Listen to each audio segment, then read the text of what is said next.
নমস্কাৰ মোৰ ইউটিউব চেনেলৰ বন্ধু বান্ধৱীসকল। মই আজি এটা সঁচা ভূতৰ কাহিনী ক'ম, মোৰ লগতেই ঘটি যোৱা। মই তেতিয়া গুৱাহাটীৰ এটা ৰুম ভাড়া লৈ আছিলোঁ। সৰু এটা কাম কৰি দিনত ঘৰত নাথাকোঁ, ৰাতি হ'লে ঘৰত যাওঁ। আৰু এদিন ৰাতি ৰুমত লাইটটো অফ কৰাৰ পিছত কিছুমান মই শব্দ শুনো। কিবা কিবি ঘৰৰ ওপৰৰ পৰা কিবা ডাঙৰ শব্দ, কিবা বস্তু পৰাৰ নিচিনা। কিন্তু মই কথাটো সহজভাৱে ল'লোঁ আৰু ভয় খোৱা নাছিলোঁ। মই ভয় নকৰোঁ অৱশ্যে। এদিন ৰাতি সপোনত এটা ল'ৰা দেখিলোঁ, মোৰ ফালে চাই আছে। পিছে এদিন মোৰ হাজবেণ্ড হৈ আহিছিল। মই ভাবিলোঁ যে মোৰ হাজবেণ্ড বহুত দূৰত থাকে, ইয়াততো নাথাকে, তই নিশ্চয় ভূতেই হবি। কিবা কাৰণত মোৰ মাথাত খেলাইছে সেইটো যেন ভূতেই। মোক এনেকৈ বেয়াকৈ চাই, ভাল পোৱাৰ নিচিনা চাই। মোৰ মনত নিজে খেলিছিল। তাৰপিছত তেনেকৈ কোৱাৰ লগে লগে সি গুচি যায়। এদিন মোৰ হাজবেণ্ডে ফোনতে মোক এটা ল'ৰাৰ লগত জোকাই ধেমালি কৰিলে। তাৰপিছত আৰু ওচৰৰ ভাড়া থকা ল'ৰা এটাৰ নামো সেই জোকোৱা ল'ৰাটোৰ দৰে একেই নাম আছিল। তাৰপিছত ভূতটোৱে চাগে ভাবিলে যে ওচৰৰ ল'ৰাটোক তাই ভাল পায় চাগে, তাই অকলে থাকে, ওচৰৰ ল'ৰাটোক কিজানি ভাল পায়। সেই বুলি ভূতটোৱে ৰাতি আকৌ মোক সপোনত দেখা দিলে। মইতো তাক বহুত বেয়া পাওঁ, ওচৰৰ ল'ৰাটোক। তাৰপিছত ভূতটোৱে নাজানিলে যে মই বেয়া পাওঁ। সিদিনা ৰাতি সপোনত ওচৰৰ ল'ৰাটো হৈ আহিছে।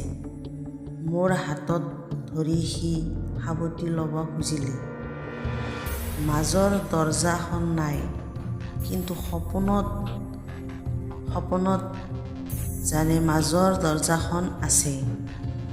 কিন্তু এনেতো মাজৰ দৰজাখন নাছিল, কিন্তু সপোনততো আছে। মই চিঞৰি ক'লোঁ সপোনতে, তই কোন, যাবিনে নাযা? যদি নোযোৱা মই ওচৰৰ ভাড়াতীয়া মানুহবিলাকক মই মাতিম।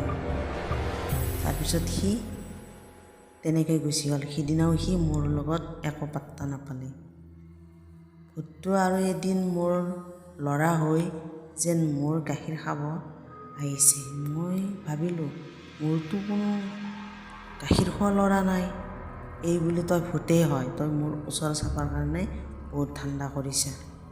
তাৰপিছত এদিন মই ৰবিবাৰ লৈ এজনী ওজাৰ তাত গ'লোঁ। আৰু ওজাৰ তাত যাই মই ক'লোঁ কথাখিনি গোটেই, বোলে মোৰ ঘৰত এনেকৈ সপোনত ভূত দেখা পাওঁ, এনেকৈ ল'ৰা এটা। তাৰপিছত সেই ওজাজনীয়ে জিন পালন কৰে আৰু তাইৰ গাত লাগি যায়। তেতিয়া মই গাত লগাৰ পাছতে জিনকেইটাক ভাল সম্বোধন কৰি দাদা বুলি মাতি মই ক'লোঁ এনেকুৱা কৰে সপোনত। তাৰপিছত সিহঁতে ক'লে আমাৰ নাম কবি, আৰু তাৰপিছত একো কৰিব নোৱাৰে। তাৰপিছত আৰু এদিন এনেকৈ থাকাতে ৰাতি মোৰ ওচৰতো সেই ভূত ল'ৰাটো হৈ মোৰ ওচৰত শুব আহিছে। তেতিয়া মনত পৰি গ'ল, তাড়াতাড়ি কৰি মই সেই জিন দাদাকেইটাৰ নাম ল'লোঁ।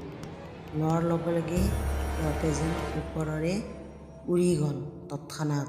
ছায়ামাই ওপৰেদি যেন উৰি গ'ল সিহঁতৰ নাম শুনিয়ে। তাৰপিছত মই ভাবিলোঁ কি কৰা উচিত। আকৌ গ'লোঁ, সিহঁতে ক'লে তাবিজ ল'বি আৰু ৰুমটো এৰিবি। সেই ওজাজনী ক'লে মোক। তাৰপিছত মই কি কৰিলোঁ, আৰু এদিন আছোঁ থাকি, সিদিনাও ৰাতি বৰষুণ মাৰিছিল। মাৰোঁতে তাৰপিছত মই লাইটটো নুমাই চালোঁ, কি হয় লাইনৰ বিলবিলাক বহুত উঠে, লাইটটো নুমাই দিওঁ। লাইটটো নুমাই দি মোৰ চকুখিনি লাগিছিল মাত্ৰ, লগে লগে বিচনাখন জোকৰা মাৰি কঁপাই দিলে।